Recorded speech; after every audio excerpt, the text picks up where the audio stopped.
This is David Mould. I'm reading from my book, Postcards from the Borderlands. This excerpt is entitled, Who Drew the Borders? Since my childhood experiences, travelling with my family in Western Europe, I've always been fascinated by borders. My interest intensified during my undergraduate programme in European Studies at the University of East Anglia. The history courses were served up in predictable chronological slices, starting with the so-called Middle Ages and proceeding through the Renaissance, the Protestant Reformation, the Enlightenment, the French Revolution, and the wars and revolutions of the 19th century, all the way up to World War II. Our textbooks often had the word age in the title, the age of the bourgeoisie, the age of the Puritans, the age of revolution, and so on. In line with current academic trends, the temporal slices came with toppings of social and economic history, but the basic recipe was military and political. It was a long list of wars fought between empires, kingdoms, principalities, and religious factions, rebellions by nobles, the bourgeoisie, peasants and workers, ceasefires and treaties, an endless succession of kings, queens, regents, prime ministers, and rebel warlords, and just too many dates to remember. The British historian Arnold Toynbee, author of the sweeping 12-volume The Study of History, published over a quarter of a century, has the misfortune to be credited with the memorable phrase that history is, quote, just one damn thing after another. In fact, Toynbee believed exactly the opposite, and used the phrase to critique other historians who chronicled events of the past but failed to analyse connections between them. For Toynbee, history was all about grand patterns, the rise and fall of world civilizations that transcended nations, races, dynasties, conflicts, and changing borders. I have some sympathy with the just one damn thing after another complaint, because in order to present the big picture, the grand patterns in history, you need to know all the small stuff. Besides all those dates and names, historians face daunting cartographic challenges. As all those empires, kingdoms, and principalities fought, made peace, and fought again, the maps kept changing as they grabbed portions of each other's territory. I had to remember and date the changing borders of the Holy Roman, Austro-Hungarian, Napoleonic and Ottoman empires, Bismarck's Germany, the shifting front lines of World War I, the faster-moving battle maps of World War II.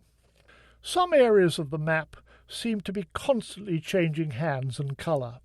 One of my fellow students reached metaphorical exhaustion in a term paper when he described Alsace-Lorraine, repeatedly fought over by France and Germany, as, quote, the innocent filling between two hostile slices of bread.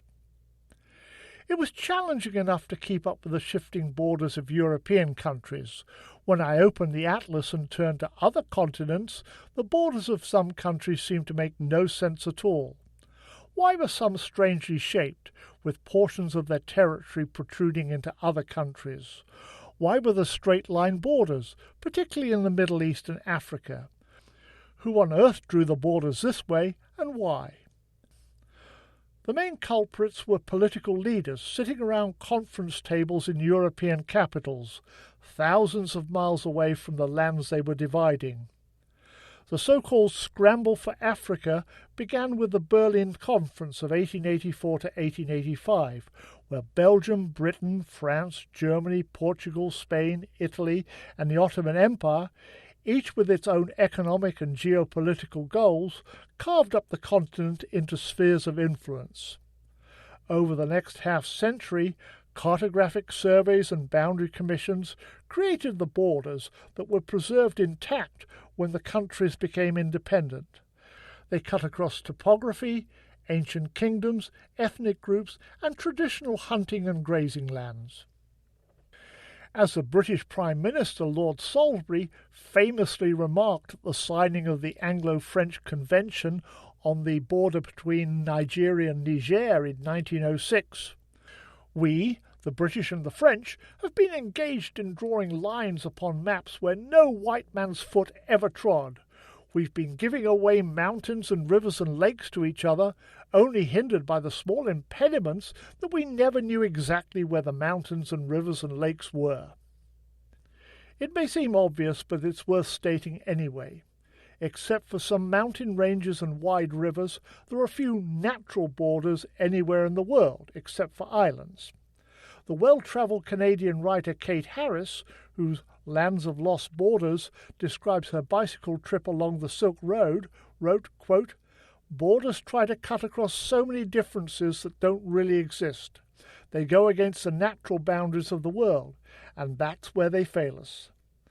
A border by its very nature is demarcated by someone or something, a cartographer or surveyor, a national government, an international agency, a military force, a border commission.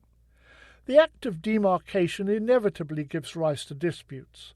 Borders, especially those with walls and fences, create economic and social barriers, dividing ethnic and religious groups, communities and even families. For aggressive nation-states, the lines on the maps are never fixed or accepted. They simply represent a fragile status quo that can be disrupted by war, economic blockade, or diplomacy. Around the world, there are hundreds of territories, large and small, that are currently governed by one country but claimed by another. Some disputes are intense, high-profile historical conflicts between Israel and Palestine over the West Bank and Israeli settlements, Kashmir, over which India and Pakistan have fought 3 wars, Ukraine, invaded by Russia.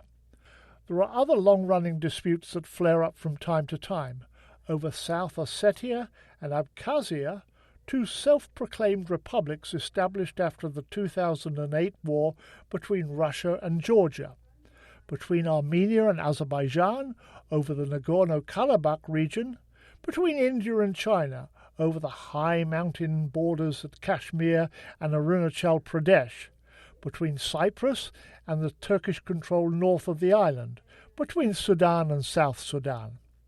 In the African continent alone, it's estimated there are currently close to 100 active border disputes. It's academically fashionable to trace the origins of many border disputes to the economic and political greed of colonial powers.